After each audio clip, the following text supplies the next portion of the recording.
അസ്സലാമു അലൈക്കും വറഹ്മത്തുള്ളാഹി വബറകാതുഹു. മുഴുവൻ സഹോദരങ്ങൾക്കും പ്രസ്ഥാനത്തിൻ്റെ സ്വാതന്ത്ര്യ ദിന സന്തോഷങ്ങളും അഭിവാദ്യങ്ങളും അറിയിക്കുന്നു. ബിസ്മില്ലാഹി വൽഹംദുലില്ലാഹ്. അല്ലാഹുമ്മ സ്വല്ലി അലാ സയ്യിദിനാ മുഹമ്മദിൻ വ ആലിഹി വ സ്വഹ്ബിഹി അജ്മഈൻ. വേദിയിലുള്ള ആദരണീയരായ നേതാക്കൾ, സ്നേഹമുള്ള സഹോദരങ്ങൾ, സ്വാതന്ത്ര്യത്തിലേക്ക് നിവർന്നു നിൽക്കാമെന്ന സന്ദേശം ഉയർത്തിപ്പിടിച്ച് കേരളത്തിൻ്റെ മുഴുവൻ ജില്ലകളിലും SYS സ്വാതന്ത്ര്യദിന സമ്മേളനവും ടീം ഒലീവ് റാലിയും നടത്തിക്കൊണ്ടിരിക്കുകയാണ്. മലപ്പുറം വെസ്റ്റ് ജില്ല SYS സംഘടിപ്പിച്ച സമ്മേളനത്തിലാണ് നാം ഒരുമിച്ച് കൂടിയിട്ടുള്ളത്. രാജ്യം സ്വതന്ത്രമായി 75ാമത് വാർഷികം ആഘോഷിക്കുന്ന ഈ ഘട്ടത്തിൽ രാജ്യം അഭിമുഖീകരിക്കുന്ന അഭിശപ്തമായ അന്തരീക്ഷത്തെയും ഇത്രയും കാലം നാം നേടിയെടുത്ത സ്വാതന്ത്ര്യത്തിൻ്റെ ശുദ്ധവായു, നമ്മൾ അനുഭവിച്ച, ആസ്വദിച്ച, ആനന്ദിച്ച ഈ രാജ്യത്തിൻ്റെ പൈതൃകത്തിൻ്റെയും സഹിഷ്ണുതയുടെയും ബഹുസ്വരതയുടെയും ഏറ്റവും നല്ല സന്തോഷങ്ങളെയും ഒരുമിച്ച് പങ്കുവെക്കേണ്ടതുണ്ട്. എങ്ങനെയാണ് ഈ രാജ്യം സ്വതന്ത്രമായത്? ഇന്ത്യ രാജ്യം സ്വതന്ത്രമായത് പോരാട്ടങ്ങളിലൂടെയാണ്, സമരങ്ങളിലൂടെയാണ്. ആരായിരുന്നു അക്കാലത്ത് ഈ രാജ്യത്തിൻ്റെ സ്വാതന്ത്ര്യത്തിനു വേണ്ടി ധീരമായി പൊരുതുകയും സമരം ചെയ്യുകയും ചെയ്ത് ഈ രാജ്യത്തെ ബ്രിട്ടീഷുകാരുടെ പാരതന്ത്രത്തിൻ്റെ ചങ്ങലക്കെട്ടുകളിൽ നിന്ന് വിമോചിപ്പിച്ചത്? ഈ രാജ്യത്തു ജനിച്ചു വീണ, ഈ രാജ്യത്തിൻ്റെ പൂർവികരായ അഭിമാനങ്ങളായ നമ്മുടെ ദേശസ്നേഹികളായിരുന്നു. ചരിത്രം അവരെ ഔജ്ജല്യത്തോടെ, അഭിമാനത്തോടെ ഇന്നും നെഞ്ചേറ്റി അനുസ്മരിച്ചുകൊണ്ടിരിക്കുകയാണ്.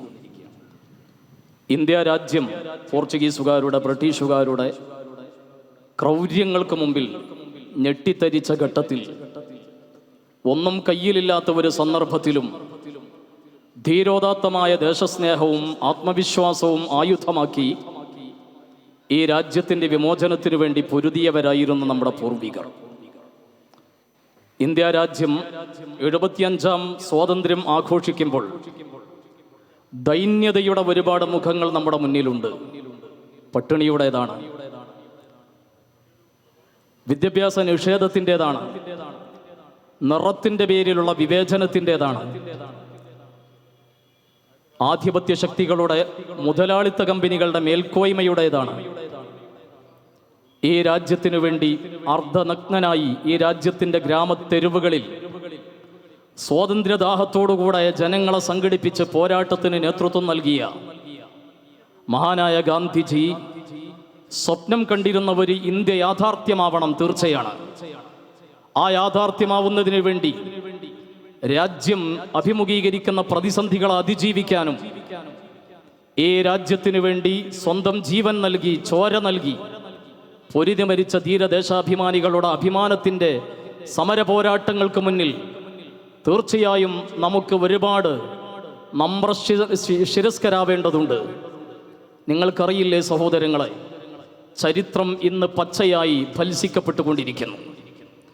കേന്ദ്ര ഗവൺമെൻറ്റിൻ്റെ നേതൃത്വത്തിൽ പോലും ചരിത്രത്തിൽ കൈരാതങ്ങൾ നടന്നുകൊണ്ടിരിക്കുകയാണ്. മറ്റൊന്നുമല്ല, ഈ രാജ്യത്തിൻ്റെ സ്വാതന്ത്ര്യം സ്വപ്നം കണ്ട് ഈ രാജ്യത്തിനു വേണ്ടി സ്വന്തം ജീവിതത്തെ ബലികഴിക്കാൻ സന്നദ്ധമായ ഒരു സംഘത്തിൻ്റെ ചരിത്ര സമ്മാനങ്ങളെ തിരസ്കരിക്കാനും ബഹിഷ്കരിക്കാനും അവകളെ കൊന്നു കുഴിച്ചു മൂടാനും ഉത്തരവാദപ്പെട്ടവർ തന്നെ രംഗത്തു വരുന്ന ദാരുണമായ സാഹചര്യമാണ് ഈ രാജ്യത്ത് നാം കണ്ടുകൊണ്ടിരിക്കുന്നത്. ഹസ്രത്ത് മൊഹാനി ആരായിരുന്നു? ഹസ്രത്ത് മൊഹാനി സയ്യിദ് ഫളൽ എന്ന പേരിൽ അറിയപ്പെട്ടിരുന്ന, ശേഷം ഹസ്രത്ത് മൊഹാനിയായി ഈ രാജ്യം വാഴ്ത്തിയ മഹാനായ ഹസ്രത്ത് മൊഹാനി ഈ രാജ്യത്തിൻ്റെ പൂർണ്ണ സ്വാതന്ത്ര്യം എന്ന മുദ്രാവാക്യം ഈ രാജ്യത്ത് ആദ്യം മുഴക്കിയ സ്വാതന്ത്ര്യ സമര സേനാനിയായിരുന്നു. ഇന്നും പോരാട്ടങ്ങളുടെയും വിപ്ലവങ്ങളുടെയും മൂർച്ചയുള്ള അക്ഷരമായി ഇൻഖിലാബ് എന്ന് വിളിക്കുന്നുവെങ്കിൽ ആ ഇൻക്വിലാബ് എന്ന വിപ്ലവത്തിന്റെ ചൂടുള്ള അക്ഷരങ്ങളെ ഈ രാജ്യത്തിനു സമ്മാനിച്ചത് ഹസ്രത്ത് മൊഹാനിയായിരുന്നു. നിങ്ങൾക്കറിയില്ലേ, മുഗൾ രാജവംശത്തിന്റെ അവസാനത്തെ കണ്ണിയായിരുന്ന ബഹദൂർ ഷാ സഫർ രണ്ടാമൻ. സഹോദരങ്ങളെ, ചരിത്രത്തിന്റെ സ്വർണ്ണ നിധികളിൽ നമുക്ക് എന്നും ഓർമ്മയോടെ എന്നും അനുസ്മരിക്കാനുള്ള മഹാവ്യക്തിത്വമാണ് 82 വയസ്സ് പ്രായമായ മഹാനായ ബഹദൂർ ഷാ സഫർ രണ്ടാമൻ. ഒരു വേള ഈ രാജ്യം വിട്ടു പോകേണ്ടി വന്നോ? അല്ല, നാടുകടത്തപ്പെട്ടു. എന്തിനു വേണ്ടിയായിരുന്നു? 1857 ഈ രാജ്യത്തെ വ്യവസ്ഥാപിതമായ ആദ്യത്തെ സ്വാതന്ത്ര്യ സമര പോരാട്ടമായിരുന്ന ശിപായി ലഹള ഡൽഹിയിലേക്ക് വ്യാപിച്ചപ്പോൾ ആ പോരാട്ടത്തിന് കരുത്തു നൽകിയ ബഹദൂർ ഷാ സഫർ രണ്ടാമൻ, അദ്ദേഹം വാർദ്ധക്യമുള്ള സമയത്ത് ഈ നാട്ടിൽ നിന്ന് ബർമ്മയിലെ റങ്കൂണിലേക്ക് നാടുകടത്തപ്പെട്ടു. 4 വർഷം ക്രൂരമായ കരിങ്കൽ ഭിത്തികൾക്കുള്ളിൽ അടക്കപ്പെട്ട ഒരു രാജാവിനെ ചരിത്രത്തിൽ മറ്റൊരാളെ കാണാൻ സാധിക്കില്ല. ബ്രിട്ടീഷുകാരുടെ ക്രൂരമായ നരവേട്ടകളുടെ നൃശംസതകളുടെ ഒരുപാട് അധ്യായങ്ങൾ ചരിത്രം നമുക്ക് പറഞ്ഞു തരും. ബ്രിട്ടീഷുകാർ ഈ രാജ്യത്തിന്റെ നേതൃത്വത്തെയും ഈ രാജ്യത്ത് പറന്ന മക്കളെയും നിരന്തരമായി കുരുതി കൊടുക്കുകയായിരുന്നു, കൊലപ്പെടുത്തുകയായിരുന്നു. ആ കൽത്തുറങ്കിൽ കരിങ്കൽ ഭിത്തികളിൽ അടച്ചുവെക്കപ്പെട്ട മഹാനായ ബഹദൂർ ഷാ സഫർ രണ്ടാമൻ കവിയായിരുന്നു, സൂഫിയായിരുന്നു, നല്ല പണ്ഡിതനായിരുന്നു. ആ കരിങ്കൽ ഭിത്തികളിൽ കരിക്കട്ട കൊണ്ട് കവിത എഴുതി. 2006 ഈ രാജ്യത്തിന്റെ മഹാനായ രാഷ്ട്രപതിയായിരുന്ന APJ അബ്ദുൽ കലാം അദ്ദേഹത്തിന്റെ ബഹദൂർ ഷാ സഫർ രണ്ടാമന്റെ ഖബറങ്ങൾ ചെല്ലുകയുണ്ടായി. ബഹദൂർ ഷാ സഫർ രണ്ടാമൻ അന്ന് കരിങ്കൽ ഭിത്തികളിൽ എഴുതി വെച്ചിട്ടുണ്ടായിരുന്നു, ഈ ബഹദൂർ ഷാ സഫർ എന്തുമാത്രം നിർഭാഗ്യവാനാണ്, പിറന്ന മണ്ണിൽ അന്ത്യവിശ്രമം വിലക്കപ്പെട്ടവൻ എന്ന് കവിതകളിലൂടെ എഴുതി വെച്ചു. അവസാനം അദ്ദേഹം ആ കരിക്കട്ട കൊണ്ട് എഴുതി വെക്കുകയുണ്ടായി, ഈ ബഹദൂർ ഷാ സഫറിനെ ആരു സന്ദർശിക്കും? ബഹദൂർ ഷാ സഫറിന്റെ അന്ത്യവിശ്രമ സങ്കേതത്തിലേക്ക് ആശ്വാസത്തിന്റെ പ്രാർത്ഥനാവചനങ്ങൾ ആരെങ്കിലും സമ്മാനിക്കുമോ എന്ന് എഴുതി വെച്ചിട്ടുണ്ടായിരുന്നു. 2006 ഇന്ത്യയുടെ മഹാനായ രാഷ്ട്രപതി APJ അബ്ദുൽ കലാം അവിടെ പോയി ആ ബഹദൂർ ഷാ സഫർ രണ്ടാമന്റെ ഖബറടത്തുങ്ങൾ ചെന്ന് ഫാത്തിഹ ഓതിയിട്ട് എഴുതി വെച്ചു, അങ്ങയുടെ സ്വപ്നം പോലെ ഇന്ത്യ രാജ്യത്തിൽ നിന്നൊരുവൻ വന്ന് അങ്ങേക്ക് വേണ്ടി ഫാത്തിഹ സമർപ്പിച്ചിരിക്കുന്നു എന്ന് 2006 എഴുതി വെച്ചുവെങ്കിൽ 4-5 വർഷക്കാലത്ത് കരിങ്കൽ ഭിത്തിയിലെ ക്രൂരമായ പീഡനത്തിന്റെ തടവറയുടെ ഇടയിൽ ഭക്ഷണം നിഷേധിക്കപ്പെട്ടു, ശുദ്ധവായു നിഷേധിക്കപ്പെട്ടു. 82 വയസ്സുള്ള ബഹദൂർ ഷാ സഫർ വിശന്നു പൊരിഞ്ഞപ്പോൾ, പട്ടിണിയായപ്പോൾ ബ്രിട്ടീഷുകാർ 3 തളിക സമർപ്പിച്ചു. ആ 3 തളികയിലേക്ക് ആനയിക്കപ്പെട്ടു. വിശന്നു പൊരിയുന്ന മഹാനായ ബഹദൂർ ഷാ സഫർ രണ്ടാമൻ ദിവസങ്ങളായി ഭക്ഷണം കിട്ടിയിട്ട് ആവേശത്തോടെ ആർത്തിയോടെ ഭക്ഷണത്തിന്റെ മുന്നിലേക്ക് വന്ന് 1-ാമത്തെ തളിക തുറന്നു, 2-ാമത്തെയും 3-ാമത്തെയും തളിക തുറന്നു. ആ തളികയിൽ കാണാൻ കഴിഞ്ഞിരുന്നത് തൻ്റെ പ്രിയപ്പെട്ട 3 മക്കളുടെ അറുക്കപ്പെട്ട ചോരയിലിക്കുന്ന തുറിച്ച കണ്ണുകളുള്ള തലയോട്ടികളായിരുന്നു ആ പിതാവിന്റെ മുന്നിൽ ഭക്ഷണമായി സമർപ്പിക്കപ്പെട്ടതെങ്കിൽ ഏതൊരു രാജാവിനാണ് ഈ ദുർഗതി സംഭവിച്ചത്? സഹോദരങ്ങളെ, ഈ രാജ്യത്തിന്റെ സ്വാതന്ത്ര്യത്തിനു വേണ്ടി അഭിമാനത്തോടെ സ്വന്തം ചോരയും ജീവനും നൽകി പോരാട്ടം നടത്തിയ ദേശാഭിമാനികളുടെ പട്ടികയിൽ അഭിമാനത്തോടെ നമുക്ക് ഉറക്കെ പറയാൻ കഴിയണം, ബഹദൂർ ഷാ സഫർ രണ്ടാമൻ ഈ രാജ്യത്തിന്റെ പോരാട്ടത്തിന്റെ രംഗത്ത് രക്തസാക്ഷിയായ അത്യത്ഭുതമായ നക്ഷത്രമായിരുന്നു. ഒരുപാട് പേരുകൾ നമുക്ക് പറയാനുണ്ട്, ഞാൻ ദീർഘിപ്പിക്കുകയല്ല.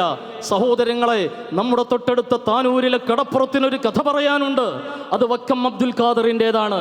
ചെറുപ്പക്കാരനായ വക്കം അബ്ദുൽ ഖാദർ, നമുക്കറിയുമല്ലോ, ചരിത്രത്തിൽ തങ്കലിപികളിൽ ഉല്ലേഖനം ചെയ്യപ്പെട്ട വക്കം അബ്ദുൽ ഖാദറിന്റെ കത്തുണ്ട്.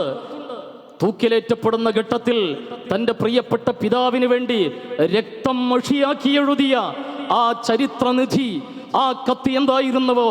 സ്വന്തം പിതാവിനോട് പറയുന്നു, പിതാവേ, എൻ്റെ കാര്യത്തിൽ നിങ്ങൾക്ക് വിഷമമുണ്ടായിരിക്കും, ഒരു മകൻ നഷ്ടപ്പെടുന്നു, ഞാൻ എൻ്റെ രാജ്യത്തിനു വേണ്ടി തൂക്കിലേറ്റപ്പെടുകയാണ്, എനിക്ക് സങ്കടമില്ല, അഭിമാനിക്കുകയാണ് ഞാൻ. ഈ രാജ്യത്തിനു വേണ്ടി രക്തം ചിന്താൻ, എൻ്റെ ശരീരം സമർപ്പിക്കാൻ അഭിമാനമാണ് എനിക്ക്. പിതാവെ, ഒരിക്കലും സങ്കടപ്പെടേണ്ടതില്ല. നമ്മുടെ ഉമ്മയോട്, എൻ്റെ പ്രിയപ്പെട്ട ഉമ്മയോട് നിങ്ങൾ വേദന പറയുമ്പോൾ ആ ഉമ്മയെ ആശ്വസിപ്പിക്കണം എന്ന് പറഞ്ഞ് ചോരയിൽ മുക്കിയ, കത്തെഴുതിയിട്ട് തൂക്കുമരത്തെ സ്വീകരിച്ച, ഈ രാജ്യത്തിനു വേണ്ടി പൊരുതിയ വക്കം അബ്ദുൽ ഖാദർ എന്ന് പറയുന്ന ചെറുപ്പക്കാരൻ ഈ രാജ്യത്തിനു വേണ്ടി വീരരക്തസാക്ഷിത്വം വഹിച്ച രക്തനക്ഷത്രമാണ്.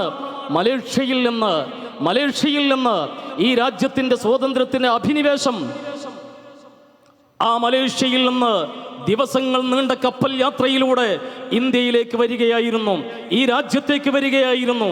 അങ്ങനെ മലേഷ്യയിൽ നിന്നുള്ള കപ്പലിൽ താനൂര് കടപ്പുറത്താണ് വക്കം അബ്ദുൽ ഖാദർ ഇറങ്ങിയത്. താനൂര് കടപ്പുറത്തിറങ്ങിയ വക്കം അബ്ദുൽ ഖാദറിനെ ബ്രിട്ടീഷുകാർ അറസ്റ്റ് ചെയ്ത് കൊണ്ടുപോയി തൂക്കിലേറ്റിയ കഥയാണുള്ളതെങ്കിൽ സഹോദരങ്ങളെ, ഞാൻ ദീർഘിപ്പിക്കുകയല്ല. നമ്മുടെ രാജ്യത്തിനു വേണ്ടി ധീരധീരം പോരാടിയ ആയിരക്കണക്കിന് രക്തസാക്ഷികളെ, ധീരരായ പോരാളികളെ നാം അനുസ്മരിക്കണം. ഭഗത് സിംഗ് ആരായിരുന്നു? ജാലിയൻ വാലാബാഗ് നടന്നപ്പോൾ അതിൻ്റെ പിറ്റേ ദിവസം ജാലിയൻ വാലാബാഗിൽ കൂട്ടക്കുരുതിക്ക് വിധേയരായ 1000-ൽ പരം വരുന്ന രക്തസാക്ഷികൾ ഒരു കാരണവുമില്ലാതെ ബ്രിട്ടീഷുകാരൻ്റെ പോലീസ് ഒരുമിച്ച് കൂടിയ സംഘത്തെ മുന്നറിയിപ്പില്ലാതെ വെടിവെക്കാൻ ആഹ്വാനം ചെയ്തപ്പോൾ ആ വെടിവെപ്പിനിരയായി പാവപ്പെട്ട നൂറുകണക്കിന് മനുഷ്യർ പിടഞ്ഞു മരിച്ചുവെങ്കിൽ പഞ്ചാബിലെ അമൃത്സറിൽ ജാലിയൻ വാലാബാഗ് എന്ന് പറയുന്ന സ്ഥലത്ത് സഹോദരങ്ങളെ അത്രയും വലിയ സംഘം പിടഞ്ഞു മരിച്ചെങ്കിൽ ജീവന്റെ പേടിയിൽ ആ ഗ്രൗണ്ടിൽ നിന്ന്, ആ സ്ഥലത്ത് നിന്ന് ചിതറിയോടി കിണറ്റിൽ വീണ് 100-ലധികം ആളുകൾ മരിച്ചു പോയിട്ടുണ്ടായിരുന്നു. ആ ജാലിയൻ വാലാബാഗ് നടന്ന പിറ്റേ ദിവസം ഭഗത് സിംഗ് എന്ന 12 വയസ്സുകാരൻ ആ മണ്ണിലേക്ക് പോവുകയുണ്ടായി. ജാലിയൻ വാലാബാഗിലെ മണ്ണും ചോരത്തുള്ളികളും അത് പെറുക്കിയെടുത്ത് ഒരു കുപ്പിയിൽ സൂക്ഷിച്ചു വെച്ച് ധീരരായ രക്തസാക്ഷികളുടെ പോരാട്ടത്തിന്റെ വീരസ്മരണകൾ നെഞ്ചിലേറ്റി ഈ രാജ്യത്തിനു വേണ്ടി ജീവൻ നൽകിയ ഭഗത് സിംഗ്, അദ്ദേഹത്തോട് മാതാപിതാക്കൾ വിവാഹം കഴിക്കാൻ ആവശ്യപ്പെട്ടപ്പോൾ പിതാവിനോട് പറഞ്ഞത്, എനിക്ക് എൻ്റെ രാജ്യം പാരതന്ത്രത്തിൻ്റെ ചങ്ങലകളിൽ അകപ്പെട്ട് കഴിയുമ്പോൾ എനിക്ക് വിവാഹമെന്നത് എൻ്റെ മരണമാണ്, അല്ലെങ്കിൽ രാജ്യത്തിൻ്റെ സ്വാതന്ത്ര്യമാണ് എന്ന് ഉറക്കെ പറഞ്ഞ ഭഗത് സിംഗിൻ്റെ നാടാണിത്. സഹോദരങ്ങളെ, വാരിയംകുന്നത്ത് കുഞ്ഞഹമ്മദ് ഹാജി, നെല്ലിക്കുത്ത് ആലി മുസ്ലിയാർ, മഹാരഥന്മാരായ ധീരരക്തസാക്ഷികൾ, അവരുടെ ഇരമ്പുന്ന ഓർമ്മകൾ നമ്മുടെ ഉള്ളിലുണ്ടാകണം. ഞാൻ എൻ്റെ സംസാരം അവസാനിപ്പിക്കുന്നു. ആലി മുസ്ലിയാർ അവസാനമായി വസൂയത്ത് ചെയ്ത ഒരു കാര്യം ഈ അടുത്തായി പത്രങ്ങളിൽ നമ്മൾ വായിച്ചുവല്ലോ. അവസാനമായി മരണത്തെ മുഖാമുഖം കണ്ട നേരത്ത് ആലി മുസ്ലിയാർ പറഞ്ഞത്, തിരൂരങ്ങാടി പള്ളിയിലെ ഇന്ന സ്ഥലത്ത് എൻ്റെ സ്വത്ത്, എൻ്റെ ബാക്കി ശേഷിപ്പ് പാവങ്ങൾക്ക് വിതരണം ചെയ്യണം. ഈ രാജ്യത്തെ സ്വന്തം ജീവനേക്കാൾ അഭിമാനമായി കരുതി ഈ രാജ്യത്തിനു വേണ്ടി പൊരുതി മരിച്ച ധീരരായ രക്തസാക്ഷികളോടുള്ള ഐക്യദാർഢ്യമാണ് ഈ സമ്മേളനം. ഈ രാജ്യത്ത് പിറന്ന പാവപ്പെട്ട മനുഷ്യരെ പുറത്താക്കാൻ വേണ്ടി മുദ്രാവാക്യം വിളിക്കുന്നവർ, നിയമം പാസാക്കാൻ ഒരുങ്ങുന്നവർ, അവരോട് ഒന്നേ പറയാനുള്ളൂ, ഈ മണ്ണിൽ അന്ത്യചുംബനം ചെയ്ത് ഈ മണ്ണിൽ ജനിച്ച ഇന്ത്യയിലെ മക്കൾ, അവർക്കിടയിൽ മതത്തിന്റെ വിവേചനങ്ങളില്ല, നിറത്തിന്റെ വിവേചനങ്ങളില്ല, യാതൊരു വകഭേദങ്ങളുമില്ലാതെ ഈ രാജ്യത്തു ജനിച്ച മുഴുവൻ സഹോദരങ്ങളും ഈ രാജ്യത്തെ, ഇന്ത്യ രാജ്യത്തെ മണ്ണിനെ അന്ത്യചുംബനം ചെയ്യും. ആർക്കും അത് എതിർക്കാൻ കഴിയില്ല. ഒരു കരിനിയമം കൊണ്ടും അത് ഇല്ലാതെയാക്കാൻ സാധ്യമല്ല. കാരണം ഈ രാജ്യം ബഹുസ്വരതയുടേതാണ്, ഈ രാജ്യം സഹിഷ്ണുതയുടേതാണ്, ഈ രാജ്യം സൗഹാർദ്ദത്തിൻ്റെതാണ്, ഈ രാജ്യം ഇത്തരത്തിലുള്ള മുന്നേറ്റങ്ങളുടെ, അഭിമാനത്തിന്റെ ഇന്നലകളുടെ കഥ പറയാനുള്ളതാണ്. സമസ്ത കേരള സുന്നി യുവജന സംഘം ആ രംഗത്ത് ദേശീയ സംബന്ധിയായി നിരവധി പദ്ധതികൾ ആവിഷ്കരിച്ചു നടപ്പിലാക്കിക്കൊണ്ടിരിക്കുന്നു. ആദരണീയരായ സുൽത്താനുൽ ഉലമ കാന്തപുരം ഉസ്താദിന്റെ നേതൃത്വത്തിൽ ഇന്ത്യ രാജ്യത്തെ മുസ്ലിങ്ങൾക്ക്, പ്രത്യേകിച്ചും ഈ രാജ്യത്തെ മുഴുവൻ മനുഷ്യർക്കും വിദ്യാഭ്യാസത്തിന്റെയും ജീവകാരുണ്യങ്ങളുടെയും വിശാലമായ വഴിയിലേക്ക് ആനയിച്ച് ബഹുസ്വര ഇന്ത്യയുടെ യശസ്സിനു വേണ്ടി, സംരക്ഷണത്തിനു വേണ്ടി നിലയുറപ്പിച്ച ഒരു സംഘമാണ് ഈ പ്രസ്ഥാനം എന്ന് ആവർത്തിച്ചു പറഞ്ഞുകൊണ്ട്, സഹോദരങ്ങളെ, ഈ മഹത്തായ സ്വാതന്ത്ര്യദിന സമ്മേളനം, അതിൻ്റെ ഔപചാരികമായ ഉദ്ഘാടനം, തുടർന്നുള്ള കാര്യങ്ങൾ ഇവിടെ നടക്കാനിരിക്കുന്നു. ആദരണീയരായ ബദറു സാദാത്ത് തങ്ങൾ, അതുപോലെ തന്നെ പ്രശസ്ത കഥാകൃത്ത് പി സുരേന്ദ്രൻ, SYSന്റെ സംസ്ഥാന സെക്രട്ടറി അബൂബക്കർ മാസ്റ്റർ പടിക്കൽ, എല്ലാവരും നമ്മളോട് അഭിസംബോധന ചെയ്യാനുണ്ട്. സമരപ്പാട്ട്, ദേശീയ ഗാനമടക്കമുള്ള നിരവധി പരിപാടികൾ നമ്മുടെ വേദിയിൽ നടക്കാനുണ്ട്. ഞാൻ എൻ്റെ സംസാരം അവസാനിപ്പിക്കുന്നു. വആഖിറു ദഅ്വാനാ അൽഹംദുലില്ലാഹി റബ്ബിൽ ആലമീൻ. അസ്സലാമു അലൈക്കും വറഹ്മത്തുള്ളാഹി വബറകാതുഹു.